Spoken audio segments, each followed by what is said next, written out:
की मी कायम तुमचा सेवक राहील, अशी 7 का 6 पत्र आहेत आणि त्या पत्राचा अर्थ एवढाच होतो की मला फक्त जेलमधून सोडा, माझ्या मागं खूप मोठी जनता आहे, तरुण आहेत, ते सगळे मी तुमच्या बाजूने उभे करतो. आणि तेच केलं त्यांनी शेवटपर्यंत.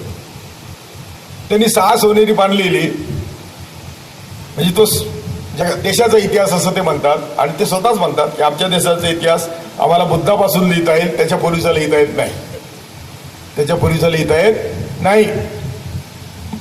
आता आमच्याकडे MPSCच्या परीक्षेत विचारतात रामाची सीता कोण होती, लंका दहन कोणी केलं, MPSCच्या परीक्षेत विचारतात. हा काय इतिहास आहे?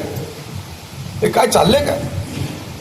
जर खुद्द सावरकर म्हणतात की आम्हाला ब्रिटिशांच्या बुद्धाच्या अगोदर इतिहास सांगता येणार नाही कारण कागदपत्र नाही, मग का सांगायचं आहे तुम्हाला? आणि ते म्हणतात ब्रिटिश आमचे शत्रू नाहीत. कोण? सावरकर म्हणतायत आमचे शत्रू आमच्या देशामध्ये असणारे मुस्लिम आहेत आणि ख्रिश्चन आहेत. का ते शत्रू आहेत? ते त्यांनी परदेशातला धर्म घेतलाय